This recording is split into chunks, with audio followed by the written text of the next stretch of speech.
Hello and welcome to a fascinating new episode here at Alien Contact. Today's guest, Steve Aspin, is exceptionally interesting. Steve isn't just a former United Kingdom business executive. He boasts over 35 years of extensive experience in the medical device industry. But that's not all. He is also the best-selling author of the book Out of Time. In this fascinating book, he shares his personal story, anomalous experiences, and his 15 years of intensive investigation into the phenomenon of alien abduction, making Steve's story truly unique. This is an incredible opportunity to have a conversation with some of the most highly respected experts and leading scientists in the field. Among them are Professor David Jacobs, Dr. John Mack, Dr. Bud Hopkins, and Dr. Roger Leir. These pioneers have expanded the boundaries of our understanding about the alien abduction phenomenon, and their research provides amazing evidence that underpins the reality of this seemingly incredible phenomenon.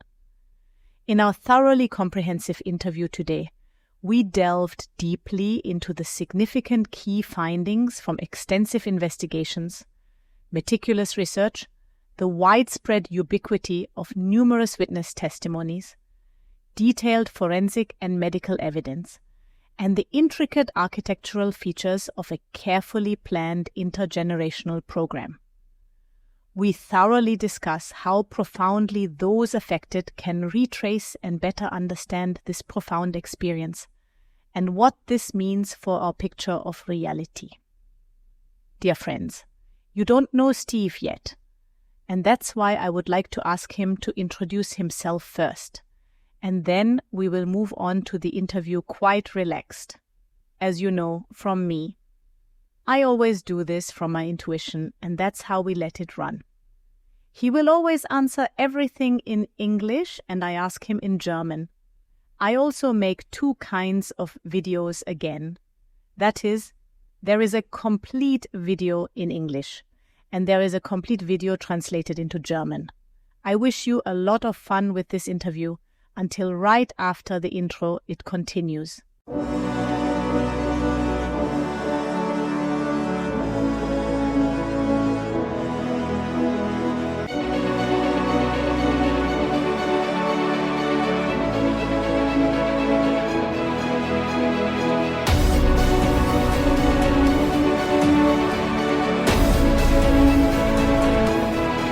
You really want contact? Think about it. Hello, dear Steve.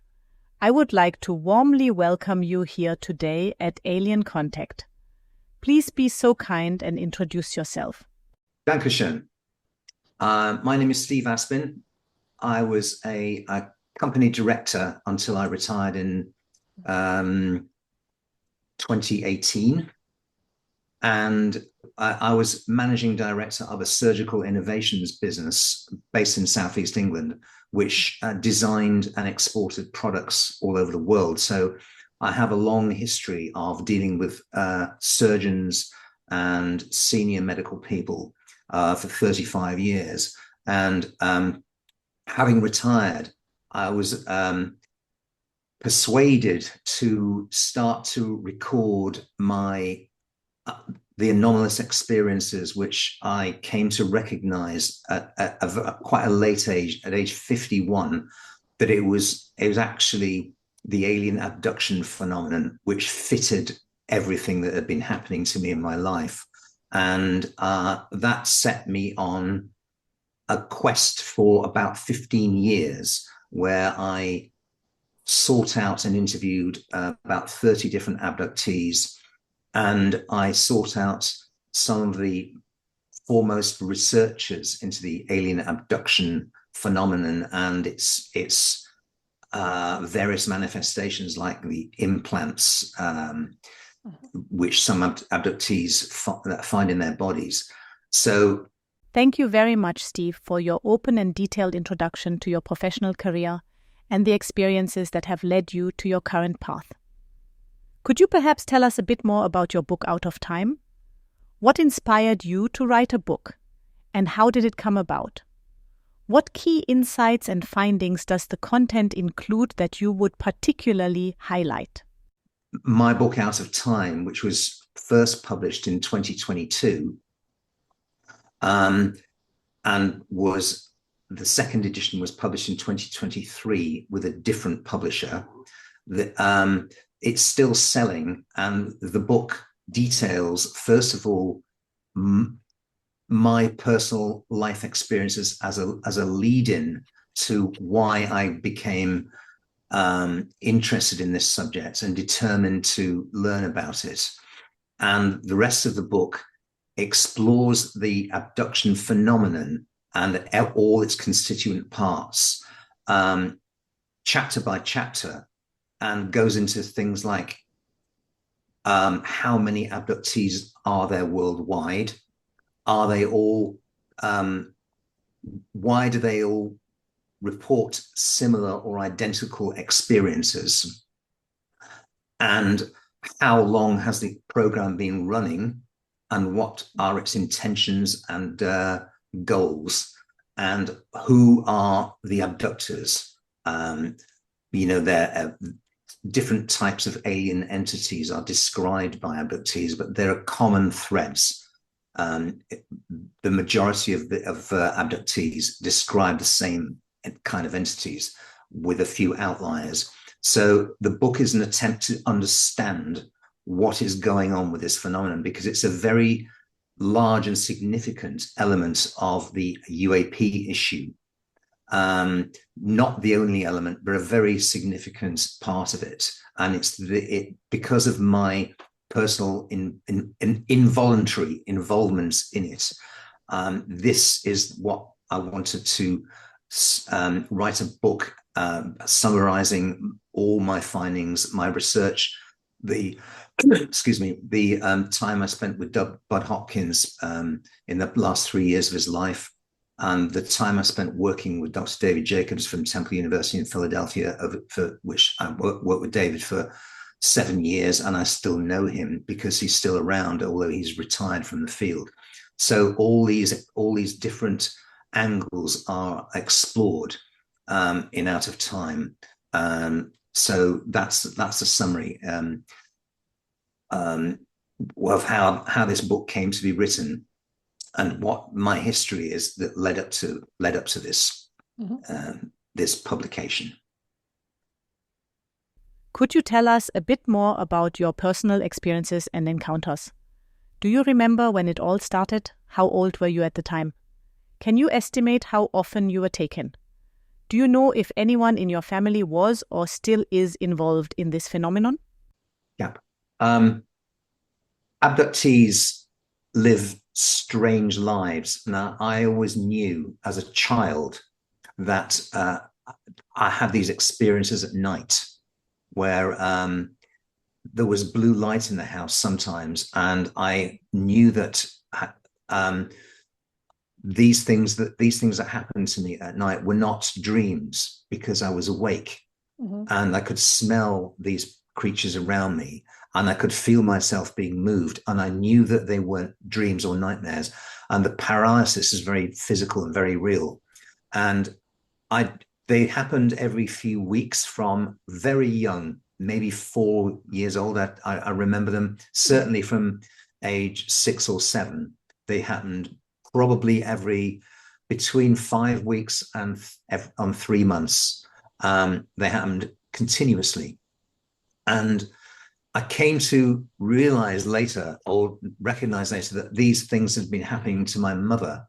There was one incident happened to me at age 11 in 1967, when I asked one of these abductors, because they talk to you in your mind, they talk to you telepathically. And I was talking to one of the taller ones who do some of the complicated procedures on you anatomically. And he was standing with his back to me. And I remember asking him, why have I been singled out for this? I know that my friends don't go through this, and I don't think everyone does, but I don't think I'm the only one. So why am I chosen for this? And he said to me in a very offhand, honest, straightforward way, oh, it's because of your mother and your grandmother and your great-grandmother, and you're the next in the line. So we have to do these procedures to you. You're in the program, sort of sense. You can't translate it directly, but you get the sense of it in them from them.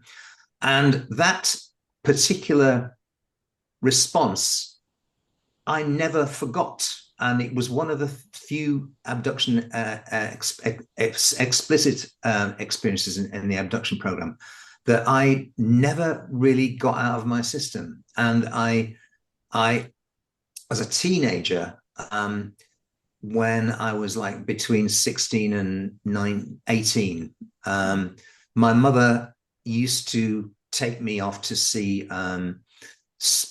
clairvoyants and crystal ball gazers and spiritualists and so forth. She had a very spiritual concept of the phenomenon, and she used to talk about they were here last night, they did this and they did that, and they take things from the house. And she had this very deep understanding and knowing that the entities were physical as well as spiritual. And she always said to me that she and I and her mother were involved in something that other members of the family were not. And so I could never make sense of this, but I knew that it was true. But abductees live strange lives. They don't feel like normal people, and they feel there's something special about them, or they've been chosen for something. And they have problems forming relationships sometimes, and they sometimes have quite measurably high IQs, like they have very good scores at school, but they somehow don't convert that into success in life, and they sometimes have a very disappointing kind of engagement with economic life in the culture, and they just don't fulfill their potential, and they're puzzled about this, but they always know there's something else deeper going on that they're supposed to be more attentive to. And I had all these things. And it was only when I started to study the abduction program and started to read the work of these people like John Mack and David Jacobs and Bud Hopkins and Yvonne Smith and so forth, that I realized that all these things applied to me. And this thing was almost certainly the agency for it, because I remember reading David Jacobs' book Secret Life when I was 51, and as I was working as a company director at the time, so I rushed home from work and just opened the book and read it until midnight, and then the next day went back to the office.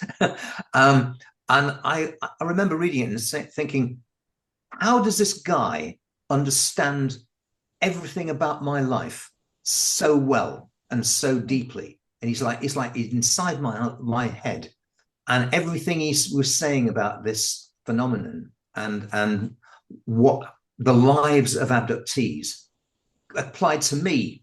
So I was forced to admit that was 99% certainty that was what was going on, and that was responsible for all this stuff in my life, and all these powerful compulsions and attraction to the occult, and attraction to spiritualism, and attraction to strange things like astrology and the tarot cards. And I was really obsessed with all these stuff in turn, and studied them in depth. And I never really understood where these motivations came from, because my friends and other people in my social group weren't attracted to these things like I was, and it just wouldn't leave me alone. And that's why I came quite late in life to realize this was what was behind it. This was the reason. but why I had all of these obsessions. This was the reason why my life was the way it was. And as I thought back about it through certain incidents that have happened over the years when I was younger, I understood them for the very first time. Thank you very much for sharing your detailed experiences and encounters. I can relate to it well, as I have experienced and continue to experience something similar. You mentioned that you only started engaging deeply with this topic and reading a lot about it at the age of 51. Were there any witnesses to your sightings and encounters? When did you have your first hypnosis regression? What experiences did you have with it, and who conducted it? Right. First of all, the whole of the first chapter, which is quite long, it's 30 pages, which is my life experience up to and beyond when the realization that the abduction issue was happening to me. None of the accounts that in that part of the book are recovered from hypnosis. They're all exactly in conscious memory as they happen to me. Many of them, not all of them, many of them are witnessed by other people. And some of them, like the 1972 abduction in Cheshire, were left me with scarring, really noticeable, like a big burn on my cheek, and a visual sighting of a flying saucer in the sky about 100 meters away, about 30 degrees elevation from the horizontal.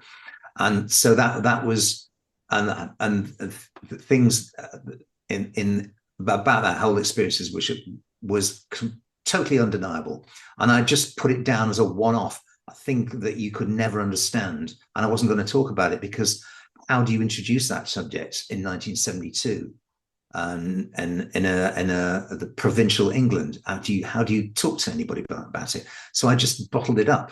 But these are all experiences that happened to me, which I recall without any recourse to hypnosis. They were what happened to me and what I always remembered year after year after year. And the cattle mutilation in Ireland that I witnessed in 1970. And the very strange circumstances surrounding it. Now, when I started working with David Jacobs in 2010, January 2010. Oh, sorry, it's 2009, January 2009. Sorry, I was a year out. When I started working with him, I discovered that what the abductee needs to do is to investigate his or her long-term memory, because what the abductors do is that they have extremely sophisticated neurological manipulation techniques where they bury the abduction experience in the long-term memory. So if you remember something that happened when you're 5 years old, that's the long-term memory, which you don't carry around with you every day necessarily. But you have to access that long-term memory. And all the therapist does is teach you some techniques and patiently and over the weeks and months, teach you to interrogate your long-term memory. And one thing that you can do is try to remember certain things like that happened when you were age 7 or age 12. And you just try to remember it. And it might be an ordinary event. And you just try and remember all the details of it. And you try and remember. What happens is you just get a bit tired, your brain gets tired. So you stop thinking about it. And then maybe 5 weeks or 6 weeks after that, suddenly it comes back in memory because you stirred the long-term memory and found it, and your brain eventually delivers it. And this is what hypnosis does. It teaches you to interrogate your own long-term memory, and it teaches you to dig these things out, but they take time. You can't, in my experience, I write about this extensively in chapter 7 of Out of Time. this process, you can't get good results from spending an hour with a hypnotist. You won't remember anything, or I didn't remember anything for about 3 or 4 sessions, and Jacob's sessions were 5 hours sometimes. Yeah, and now as a a talk beforehand and an hour's debrief afterwards, and the 3-hour session when he gave you plenty of time to try and remember things. But often in the early sessions, I didn't remember anything at all. I just felt it probably doesn't work with me, this hypnosis business. But he got such good results with so many people. I just persisted with it. And what happens is, I remember I'd been working with a different hypnotist. This is before I met David Jacobs in 2007. I'd been working with a different hypnotist who was an English guy working in the National Health Service. And he'd done 2 hypnosis sessions with me because he was interested in the abduction phenomenon. A lot of people are in the medical world and in the health service. They secretly are interested in this. And I try to remember things that this guy was also called David by chance. I'd also try to remember things from when I had sessions with him, which I couldn't remember anything at the time. And I just said, David, thanks for your time, and it's great. And he didn't charge me anything, but he was very patient and so forth. And then I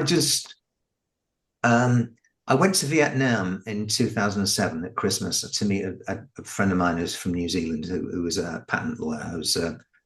We just did a bit of backpacking around, and I was waiting for him at Ha Long Bay, which is, if you know northern Vietnam, it's a big, it's a very spectacular waterway near Hanoi. And I was waiting there as the sun went down, and suddenly a childhood abduction experience emerged into my mind. I think it was 6 or 7 weeks after my succession with this British hypnotist. It's 6 or 7 weeks later, it emerged into my mind, fully formed. And it was like I'd always known it. And I couldn't understand why this morning I couldn't remember it. And for the past 30 years, 40 years, I couldn't remember it. But it was fully formed, and it emerged. And then once it's in your short-term memory, you can access it, you always have it. But it took that long to emerge, and it emerges in the most unexpected times and circumstances. Like when I really started getting very good results with Jacobs, which was after maybe 5, 6, 7 sessions. And I had one session with him maybe every month, every 3 or 4 weeks. And you find that you can't remember. You investigate a certain thing that happened to you which you think was a bit anomalous and a bit strange. And then it just emerges out of nowhere when you don't even expect it to you'll be thinking about a business detail, or you'll be in a meeting, or you'll be driving on the Autobahn, and suddenly it's there. And it's quite disruptive to your life when it does emerge, because it's so unexpected.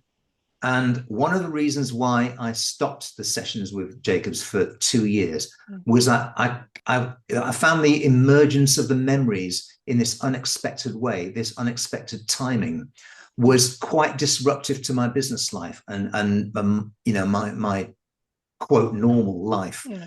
And I just found it almost impossible to function with these memories bursting out at the most unexpected times.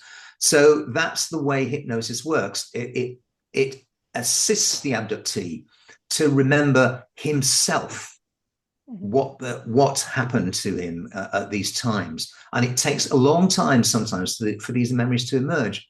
And I've not really seen many writers describe this process as I've experienced it to be. But that's the way it is, in my experience. which is all I can talk about. But I suspect it's very similar to many people. That's the way the memories are recovered. And as you get used to interrogating your long-term memories, and you get used to digging down into them, you get better at it, and you remember things much more quickly and much more fully. But the first year or so of this process, it's a very long struggle to get anything to come to memory. But eventually the taps turn on. And Bud Hopkins once characterized this as it's like you turn on a garden tap with a garden hose, and then you stand on the garden hose so the water can't come out, or you might get a dribble of water out. And he said at a certain point, you just take your foot off the hose pipe, and the hose jumps in the air and jumps around and sprays water all over the place. That's what it's like. That's what it's like when the memories start to emerge. It's totally unexpected, and the timing is totally unexpected. But that's the process that happens. I can also understand that it takes time for memories to surface from the subconscious, as I perform regression hypnosis myself. Therefore, I have an additional question on this topic. You mentioned that you have also been to other hypnosis therapists apart from Dr. David Jacobs. Could you perhaps talk about that and briefly explain how the collaboration with Dr. Jacobs was and how he proceeded? When I started to recognize what was my abductee status, if you like, the abduction phenomenon was responsible for all this weirdness in my life, I contacted Nick Pope, who was living in London at the time. And I contacted him, and he wrote straight back to me, and we met up face to face, and he recommended this hypnotist that I mentioned to you with the Halong Bay incident, and he mentioned he directed me to him, and I contacted this guy, and he had a couple of sessions with me, quite long sessions with me. And at that time, I didn't know how to contact Bud Hopkins because he'd had kidney cancer and his state of health wasn't great, and he didn't respond to messages, and his Intruders Foundation was not very well managed by anybody else, and so it was difficult to get through to him, and he didn't respond to anything. David Jacobs, ditto, was he got more than 1,000, between 1,000 and 3,000 people contacting him each year from all over the world, writing letters. In the days when email wasn't universal, it was just a minority of people who had access to it. People wrote letters to him, and he had this mailbag, this massive, great pile of letters from every country on earth, everywhere you can imagine, from Australia, from India, from parts of Africa, from France, from Canada, from Mexico, from everywhere you can imagine. People wrote to David Jacobs, and he had a huge mailbag, and he couldn't. So what he did was he composed a website where you could log in, and if you answered certain questions, then you get a questionnaire, and he would read through all your responses to this questionnaire. And people remember, he had thousands and thousands of people contacting him or trying to contact him, but a small number had experiences so vivid and so extraordinary that particularly if they were kind of educated and so articulate and could express themselves very well, and was kind of probably going to be quite easy for him to deal with, being an academic, university academic. So he'd pick and choose the people that he had time for. He didn't have time for everybody, and he'd contact them, and he'd explain by email, by telephone, what was involved in this. And if you chose to investigate these experiences, you might discover that there were certain things that you didn't want to know or didn't welcome the truths about it in your experiences.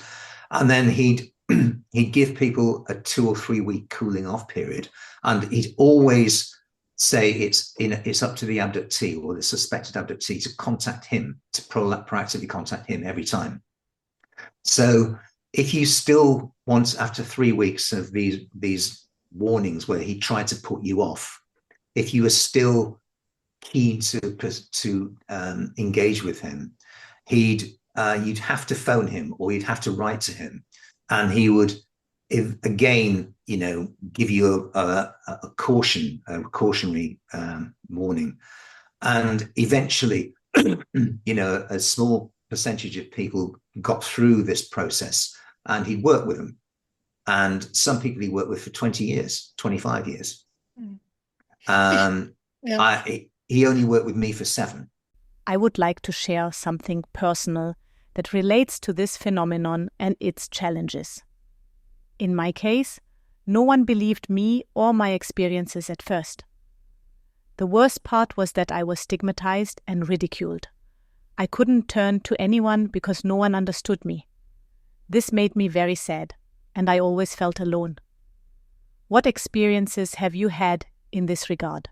Yeah, I think that's common with abductees. They just they can't confide in people. They feel they can't confide, and because their experiences are so strange. I think now it's a little better accepted in some cultures, particularly in America, where it's much more openly discussed.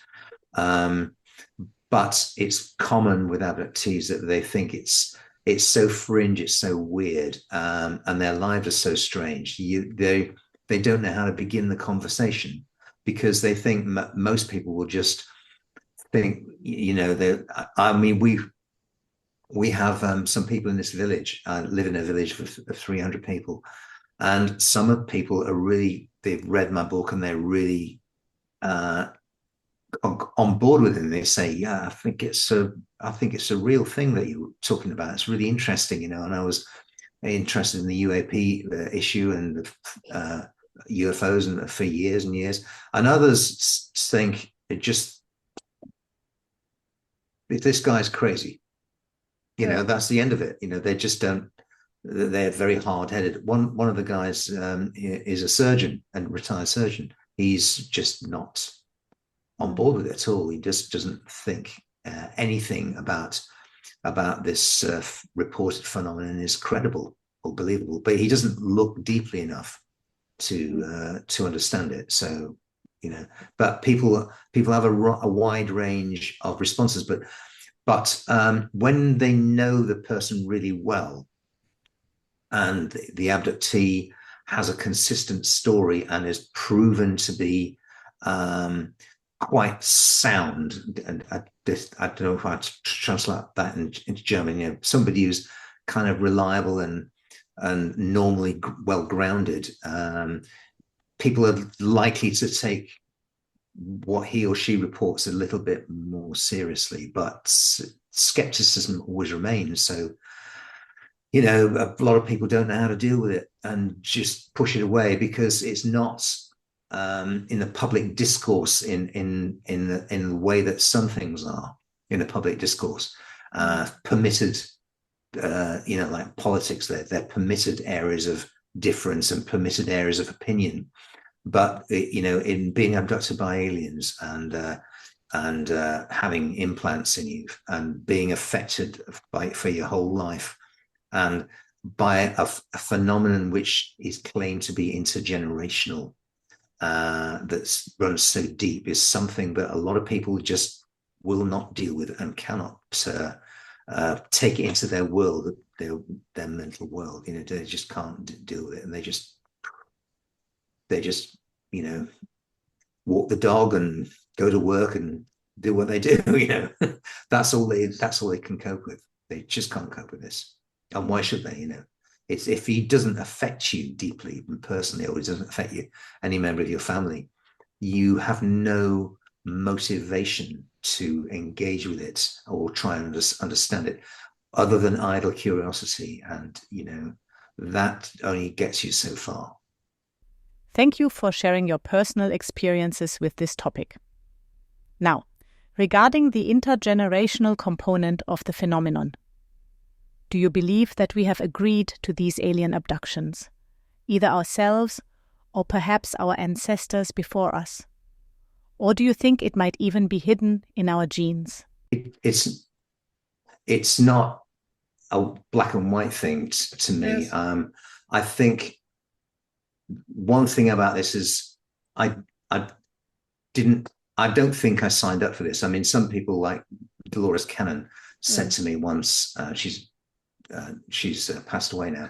She said to me once, "Oh, you agreed to this before you were born.